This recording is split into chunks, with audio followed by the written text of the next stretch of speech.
Hello friends, कैसे हो आप सब। आज हम पार्ट्स ऑफ स्पीच का अगला पार्ट पढ़ेंगे। Verb.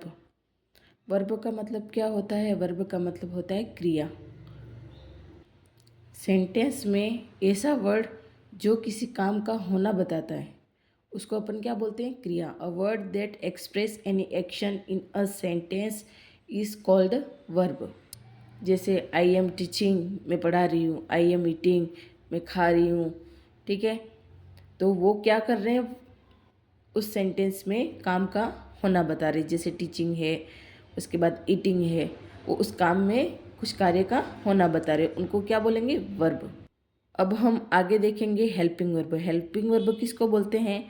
Some verbs do not show actions but help the main verb to describe the actions, this are known as helping verbs. यानी कि कुछ क्रियाएं ऐसी होती है जो कार्य का होना तो नहीं बताती है, बल्कि मुख्य क्रिया को, कार्य को दर्शाने में हेल्प करती है, सहायता करती है। उनको अपन क्या बोलते हैं? हेल्पिंग वर्ब बोलते हैं, सहायक क्रिया। जैसे एग्जाम्पल के लिए is, am, are, was, were, has, have, do, does, did, will, shall. ठीक है, तो ये सब क्या होती है? Helping verbs. Helping verbs are used according to tense. Tense के अकॉर्डिंग हेल्पिंग वर्ब यूज़ किया जाता है। जैसे प्रेजेंट टेंस हो तो इज, एम, आर का यूज़ किया जाएगा। पास्ट टेंस हो तो वाज, वर का यूज़ किया जाएगा। ठीक है, उसके बाद फ्यूचर टेंस हो तो विल, शैल का यूज़ किया जाएगा। तो जो हेल्पिंग वर्ब्स होती हैं उनका यूज़ अपन अकॉर्डिंग टू टेंस करते हैं। यस, आगे हम अगली वर्ब देखेंगे। दो टाइप होते हैं, एक तो हेल्पिंग वर्ब हो गया, अब दूसरा है मेन वर्ब। मेन वर्ब का मतलब होता है मुख्य क्रिया।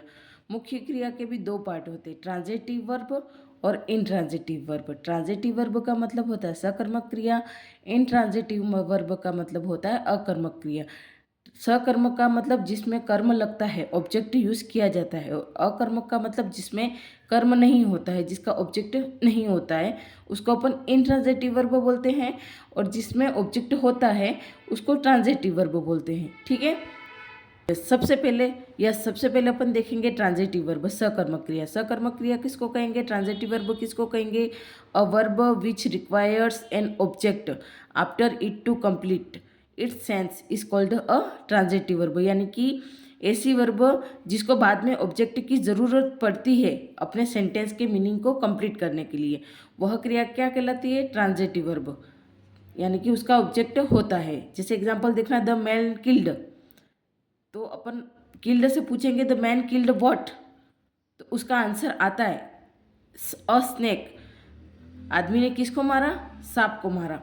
ठीक है, अगर हम वर्ब से पूछते हैं क्वेश्चन और उसका आंसर आता है तो वो होगी ट्रांजिटिव वर्ब। और अगर हम वर्ब से क्वेश्चन पूछते हैं और उसका आंसर नहीं आता है तो वह इनट्रांजिटिव वर्ब होगी। यस, आगे हम देखेंगे ऑब्जेक्ट। ऑब्जेक्ट भी दो प्रकार के होते हैं, डायरेक्ट ऑब्जेक्ट और इनडायरेक्ट ऑब्जेक्ट। डायरेक्ट ऑब्जेक्ट वस्तुओं को बताता है और इनडायरेक्ट ऑब्जेक्ट है वो व्यक्तियों को शो करता है। आगे हम देखेंगे इनट्रांजिटिव वर्ब। इनट्रांजिटिव वर्ब का मतलब होता है अकर्मक क्रिया। A verb which does not require an object after it to complete its sense is called an intransitive verb. यानी कि ऐसी क्रिया जिसको अपना अर्थ कंप्लीट करने के लिए किसी ऑब्जेक्ट की आवश्यकता नहीं होती है, वह अकर्मक क्रिया कहलाती है। जैसे द गर्ल स्माइल्ड। ठीक है, तो the girl smiled upon verb से क्वेश्चन पूछेंगे, द गर्ल स्माइल्ड व्हाट, तो इसका आंसर नहीं आ रहा है, यानी कि ये अपने आप में कंप्लीट है सेंटेंस। ठीक है, उसको ऑब्जेक्ट की ज़रूरत नहीं है। यहाँ पे देखना, स्माइल के बाद किसी कर्म का यानी कि ऑब्जेक्ट का प्रयोग नहीं किया गया है, फिर भी क्रिया अपना पूरा अर्थ बता रही है। अर्थात स्माइल्ड एक कौन सी क्रिया है? Intransitive verb. यानी कि इनट्रांजिटिव वर्ब को अपना मीनिंग पूरा करने के लिए ऑब्जेक्ट की ज़रूरत नहीं पड़ती है, उसको अपन बोलेंगे इनट्रांजिटिव वर्ब। और जिसको ऑब्जेक्ट की ज़रूरत पड़ती है उसको अपन बोलेंगे transitive verb. Okay, I hope you understand it very well. So I hope you understand the verb topic very well. Verb is part of speech, and I hope you learn from me. And thank you. Bye bye. Jai Hind, Jai Bharat.